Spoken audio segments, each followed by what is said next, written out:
안녕하십니까, 김환입니다. 역사보다 재미있고 소설보다 깊이 있는 삼국지 브리핑 오늘부터 시작하겠습니다. 삼국지는 뭘까요? 삼국지는 우리가 다 잘 아는 거죠. 아마 어릴 때부터 삼국지 한 번 안 읽어본 사람은 없을 겁니다. 근데 이런 말이 있습니다. 삼국지를 3번 이상 읽은 사람이랑은 가까이 하지 마라, 그런 말도 있습니다. 왜 그럴까요? 2가지 이유가 있습니다. 첫 번째는 삼국지가 읽기가 쉽지 않죠. 그래서 이 쉽지 않은 삼국지를 3번 이상 읽는 사람은 아주 독하다, 그런 의미에서 가까이 하지 말라는 거고요. 두 번째 이유는 이 삼국지는 참 버전이 많습니다. 역사서도 있고요, 그렇죠? 나관중이 쓴 소설도 있고, 또 청나라 시대 모종광이 쓴 소설 버전도 있습니다. 또 한국 사람들이, 한국 소설가들이 나관중본을 들여다 소설을 쓰는 경우도 있고, 또 모종광본을 들여서 소설을 쓰는 경우도 있습니다. 우리나라에 자그마치 1500만 부나 팔렸다고 하는 이문열 씨의 삼국지 소설은 모종광본을 기본으로 사실 하고요. 또 김경원 씨라는 분은 나관중본을 기반으로 각색을 통해서 소설을 썼습니다. 또 어떤 분들은 역사적 삼국지를 좋아하죠. 그래서 과연 조조란 사람은 그렇게 간웅이었느냐, 유비는 그렇게 착하고 리더십이 대단한 사람이냐, 이런 역사적 관점에서 삼국지를 바라보기도 합니다. 그러다 보니까 어떤 작가의 책을 읽느냐에 따라서 사람들의 생각이 참 많이 다릅니다. 그래서 앞에 얘기한 것처럼 삼국지를 3번 이상 읽은 사람이랑은 가까이 하지 말라는 이유가, 말하는 두 번째 이유가, 자기가 읽은 것이 꼭 정답인 것처럼 말씀하시는 분들이 가끔 계세요. 저도 강의장에서 이야기를 하다 보면 당신 말이 잘못한 거 아니냐, 이렇게 말씀하시는 분들 계신데, 참 여러 가지 버전이 있다, 이렇게 우리가 생각해 보면 될 것 같습니다. 여기 그 화면에 있는 것처럼 삼국지는 소설이기도 하고 사실은 역사이기도 하고 다양한 이야기가 있죠. 소설은 이문열 삼국지도 있고, 또 만화로 표현한 삼국지도 있고, 그래서 우리는 어릴 때 만화책으로 한 번씩은 다들 접해 보셨을 겁니다. 또 성인이 되면 또 저처럼 직장 생활하면서 시간 날 때마다 삼국지 소설을 읽어보기도 하고 그런 분들 많이 계시죠. 근데 요즘에는 삼국지가 좀 더 응용이 돼서 리더십 측면에서의 삼국지를 펴내는 분도 계시고요. 또 자기여행 측면에서의 삼국지를 바라보는 분도 계십니다. 그래서 중국의 스타 강사로 데뷔한 이중태이라는 분은 삼국지 강의를 원래 중국 CCTV에서 해가지고 스타가 되기도 했죠. 그 책이 삼국지 강의라는 책으로 국내에 들어와서 저도 아주 재밌게 읽었던 기억이 있습니다. 그만큼 이제 다양한 책들이 있다는 거죠. 그래서 우리는 그 삼국지를 어떤 관점으로 보는가에 따라서 2가지 독법이 있습니다. 소설을 즐겨 읽으면 거기에 들어가는 이제 주인공들의 활동 사항이라든지 권선징악 이런 얘기를 많이 볼 수 있겠고요. 또 여기에 들어있는 그 소설이 담겨져 있는, 소설이 써 있을 때 당시의 어떤 그 시대적 상황, 이런 것도 또 읽을 수 있고요. 또 중요한 건 이 중국 사람들의 문화를 여기서 읽을 수 있다. 특히 그 도교 문화가 많이 담겨 있기 때문에 도교 문화를 느낄 수 있는 게 되고요. 또 촉한 정통론이라는 거 있죠.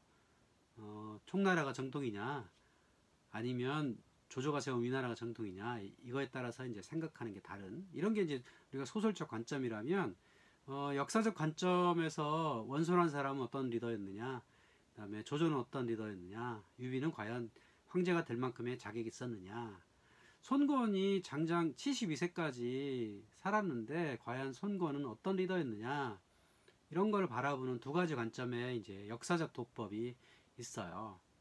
만약에 우리가 역사적 관점으로 그 삼국지를 읽는다면 몇 가지 이제 참고 도서가 있겠죠. 가장 우선한 건 총나라 출신인데 나중에 진나라에 가서 벼슬을 하게 된 우리 삼국지의 어떤 아예 이 기록의 근본인 삼국지, 역사서 삼국지가 있겠죠. 근데 중국 역사서는 우리가 원래 간단하게 쓰기로 유명해서 그걸 춘추 필법이라 하죠. 그러다 보니까 이제 내용이 자세하지가 않습니다. 그래서 많은 사람들이 이제 주석을 달게 되는데요. 삼국지의 주석은 배송지라는 사람이 주석을 달아서 오히려 진수가 쓴 삼국지보다 더 많은 내용이 있다고 합니다. 그래서 배송지주가 또 있고, 그 다음에 이 진수가 쓴 삼국지를 바탕으로 또 동진시대에 착취한 사람은 한진춘추라는 책을 쓰죠. 말하자면 한나라부터 진나라 때까지의 역사를 기록한 한진춘추. 또 유성시대에 가면 범엽이라는 사람이 후한서를 기록을 하게 되죠. 우리가 한나라는 전한과 후한으로 부르기도 하고, 수도가 장안 서쪽에 있다 그래서 서한, 그다음에 동쪽 낙양에 있다 그래서 동한 이렇게 부르기도 합니다. 요즘 중국 사람들은 전한 후한보다는 서한 동한 이렇게 부르는 경향이 사실 많이 있습니다. 또 네 번째 역사서는 북송시대 사마광이 쓴 자치통감이 있죠. 자치통감은 그 당시에 이제 있었던 중고대부터 송나라 때까지 역사를 기록한 건데, 그 중에서 이제 삼국시대가 또 있는 거죠. 이 네 권에서 우리가 역사시대 어떤 기록들을 우리가 찾아서 공부할 수가 있는 거죠. 또 우리한테 가장 많이 알려진 건 역시 소설이죠.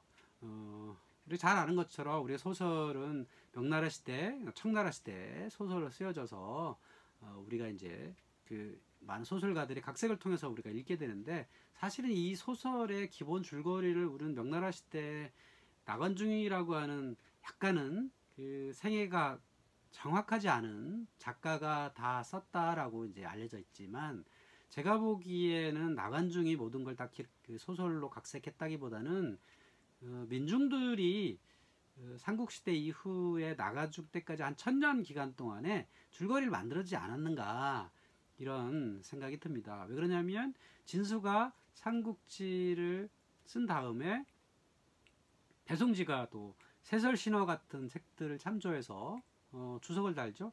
그 이야기가 이제 그 각색이 되면서부터 민중들이 시장에서 이 삼국지 이야기를 어떤 뭐 마당놀이 같은 거를 이렇게 하기 시작합니다.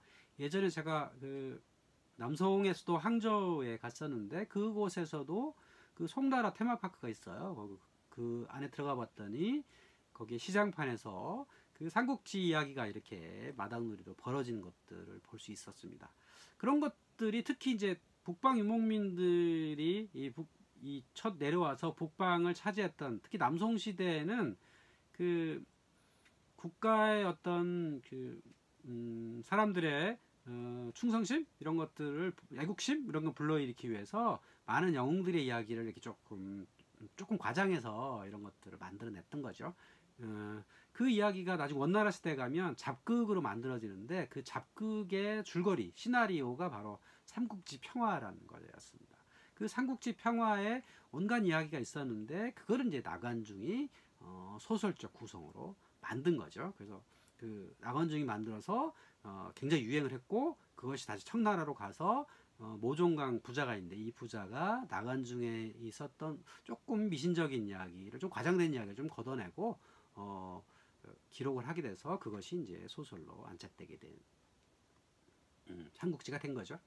근데 그 명나라 시대에 그 나관중이 살았던 당시에 왜 그렇게 소설이 많이 만들어졌는가? 그 명나라 시대에 만들어진 소설 그 문화 시대를 백화문학이라고 우리가 흔히 부르는데요. 이때 사실 명나라가 경제적으로 아주 발전을 합니다. 이 서양과의 교류를 통해서 은자가 많이 들어와서 경제 발전이 이루어지는데요. 이 경제 발전이 이루어지고 사람들이 뭔가 풍요로워지니까 이 문화가 자연스럽게 발달하게 될 수밖에 없잖아요. 그래서 그때 소설이라는 것이 만들어지고 많은 책들이 저술이 됩니다. 그 중에서 아주 유명한 책들이 수호전, 그다음에 서유기, 금병매, 홍루몽, 유리매사 같은 이런 소설들, 이제 백화문학들이 많이 이제 등장을 하게 되는데, 그 중에서 가장 그 유명한 책이 바로 이제 삼국지인 거죠. 또 신마 소설이라고 해서 신들과 마귀 이야기 이런 책들도 많이 이제 유행을 하게 되는데, 그게 대표적인 게 서유기하고 봉신연이가 있었던 거죠.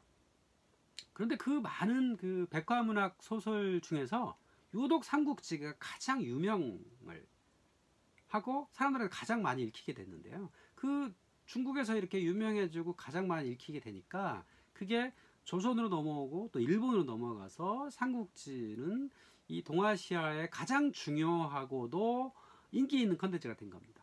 요즘에도 일본에서도 삼국지에 관한 컨텐츠가 여전히 많이 나오고 있습니다. 그렇다면 삼국지는 왜 그렇게 다른 소설에 비해서 인기가 있었던가?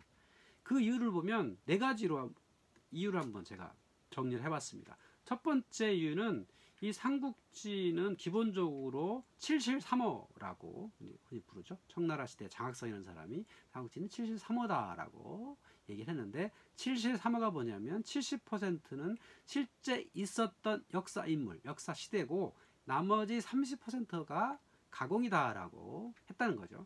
근데 다른 소설들은 서유기나 수호지 같은 경우에는 역사적 힌트가 좀 있어요. 있지만 대부분의 이야기들은 다 가공인데 비해서 삼국지는 유독 70%나 되는 그 역사의 이야기가 있다는 거죠. 그리고 여기에 등장인물이 1280명 정도 되는데 그 중에서 한 1000명 정도가 실제 인물이고 남은 200여 명만 가공인물이라는 겁니다. 그래서 이런 어떤 역사서에서 출발했다, 역사적 기반이 많이 있다가 첫 번째 이 삼국지가 잘 유행했던 이유가 되는 거고, 자, 두 번째는 이 소설의 줄거리가 아까 남성시대의 시장판에서 많이 만들어졌다고 했잖아요. 그래서 사실은 이 줄거리를 민중들이 만들었다라고 하는 겁니다. 민중들이 이 민중들의 애국심, 또 이 재미 요소 이런 것들이 많이 가미돼서 민중 시장에서 만들어졌기 때문에 그렇게 인기가 있었다는 거고, 세 번째는 이게 나라에 충성하고자 하는 그런 그 요소가 많이 있어요. 특히 이제 관우가 그 을이라는 것도 있고요. 또 유비는 이 한나라를 사실은 밀어내고 자기가 황제가 되려는 게 아니라 한나라를 끄지 이렇게 복원을 시키고자 하는 어떤 나라에 충성하고자 하는 게 있었지 않습니까? 그래서 이제 황제가 유비를 특히 밀어주는 경향이 있었던 거죠. 국가적으로 이제 이 삼국지를 밀어줬다라고 하는 거죠. 자, 네 번째는 이 삼국지에는 도교 문화가 사실은 많이 담겨 있습니다. 중사람들의 생각이 머릿속에 80%는 사실은 도교적 생각이 담겨 있습니다. 삼국지 요소에 도교적 요소가 있어서 그것이 이제 민중의 신앙으로 계속 발전하는데 나중에 관우는 이제 재물신으로까지 이어지죠. 그래서 민중의 신앙의 대상이 됐기 때문에 이렇게 인기가 있었다라고 하는 거죠. 삼국지에서 우리가 빼놓을 수 없는 하나의 재미 요소 중에 하나는 촉한 정통론이라고 하는 거죠.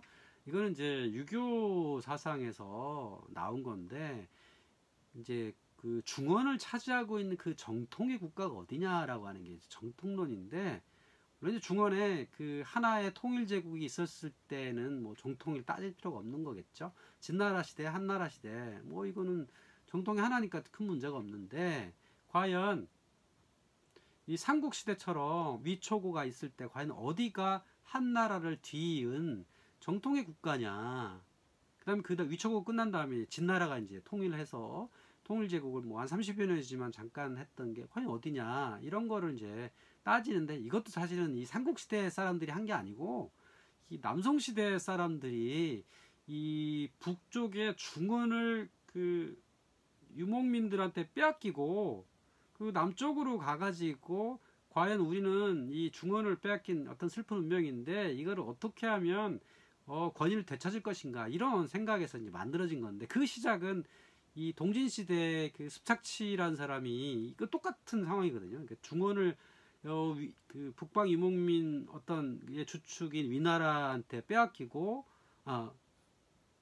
아니죠. 진나라니까, 동진이니까 북방 유목민 5호 16국 시대 이 유목민들은 빼앗기고 남쪽으로 피난가 세운 정권이 동진인데, 그 북쪽의 어떤 중원을 되찾기 위해서는 사실은 이제 나름대로 이제 한나라를 이은 게 어디냐라고 했는데, 그래서 습착치는 한진 춘추라고 해서 한나라, 그러니까 촉한인 거죠. 촉한, 그 다음에 이제 진으로 이어진다, 이렇게 이제 생각을 했던 거죠.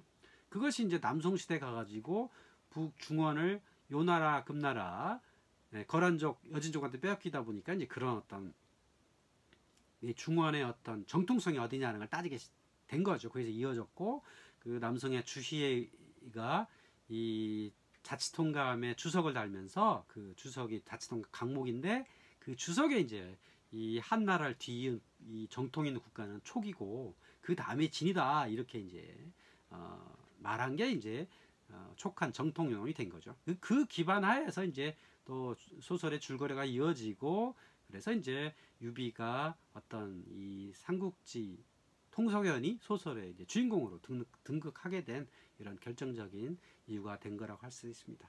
자, 그렇다면 오늘날 중국에서는 삼국지는 어떤 위상을 갖고 있느냐? 물론 이 아까 앞에서 말씀드린 것처럼 삼국지는 한중일 세 나라의 공통의 아주 중요한 가장 재미있는 가장 의미 있는 스토리텔링 역사 이야기로서 자리하고 있죠.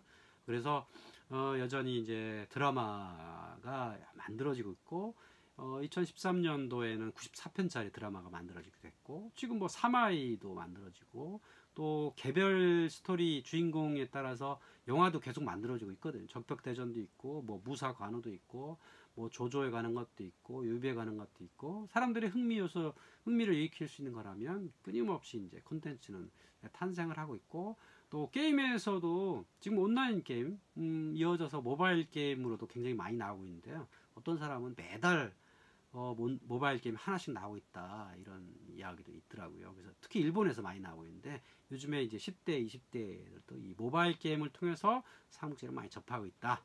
이것이 이제 삼국지였습니다. 오늘 삼국지는 무엇인가? 첫 시간 말씀드렸습니다. 여기까지 하겠습니다.